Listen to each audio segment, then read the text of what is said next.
Good afternoon and welcome to Understand the Wisdom.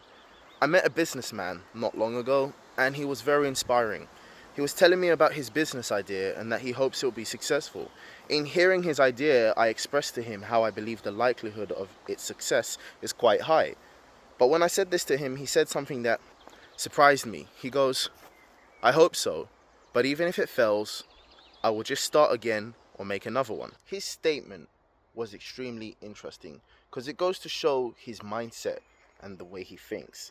And after speaking with him a little bit longer, I discovered that him and his spouse together have made businesses in the past and they are successful, and this is just the next business in their journey. So he fully understands the concept of risk and reward and failing and how failure leads to success. The reason why I'm bringing this up is that God made this encounter between myself and the businessman happen at the right time.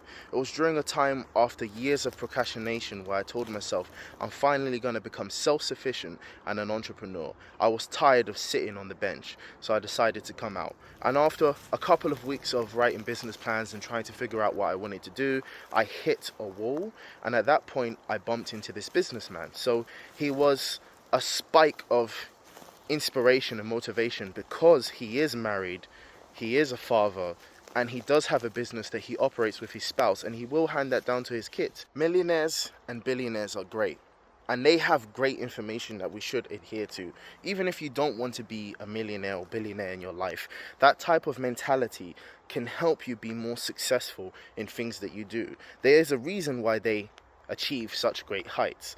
But sometimes we might not understand or relate or know how to apply that understanding or knowledge because we might just hear it, but we might not tap into the understanding. If we look at someone like James Dyson, just one of hundreds of examples of successful people. James Dyson is the creator of Dyson Hoovers, and he failed thousands of times on prototypes in order to develop and create the bagless vacuum. And in doing so, in the end, he was successful. He is now a billionaire, and his company is worth billions. And he is just one example. There's also Richard Branson.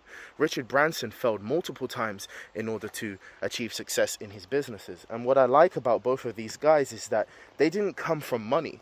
They just came from hard work and elbow grease, and they happen to be one of the most successful names you can bring up today. I mean, if you go into any airport, you're going to find, especially in toilets, or even if you just go to shops, you'll either see a Hoover or some sort of hand dryer that comes from Dyson. And then if you're in the UK and you're about to catch a plane, you know that you can fly with Virgin.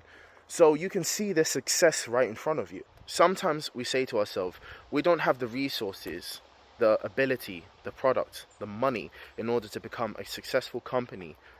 But when we look at one of the most successful companies today, Apple Inc., Steve Jobs and Steve Wozniak started in Steve Jobs' mom's garage making the first Apple computer, and I'm sure they had help of others as well. But the point is, they started in a garage, and now Apple is probably the phone or the computer that you're using to watch my video on YouTube. So we have to ask ourselves, what does it take to become successful? What's the difference between us and those who are successful?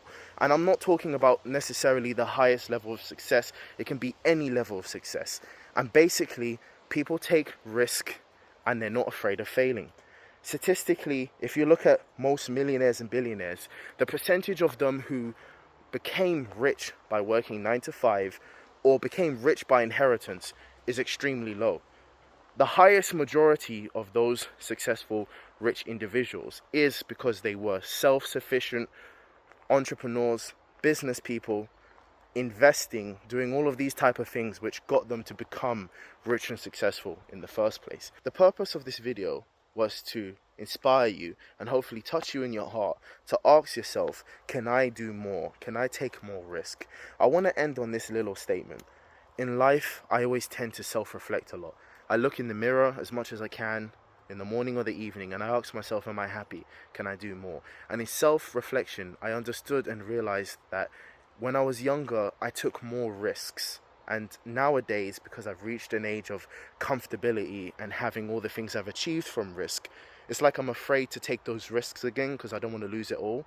And that's wrong, because I need to train myself in order to continue to take risks and to fail and to learn from my mistakes and not to be afraid of losing it all. I won't lose it all. I will gain something. And I think that's the thing in life that we do to ourselves, is we stop ourselves from taking that step out of fear. So I'm going to make a change after posting this video, and perhaps you can do the same. I won't be afraid of failing. I won't be afraid of taking risks, because I've done it before and it's paid off. But I need to up the level of my risk taking and my ability to fail and learn from my mistakes. And I'm not just saying run outside and fall on your face, but fall on your face in the process of trying to build something. And eventually, and this may be, hopefully, by God's grace, when you fall on your face, you will learn how not to fall like that again. And you'll get better and better and better. Thank you for tuning in to Understand the Wisdom. I hope that this video will inspire you and hopefully help you in your endeavors in life. God bless.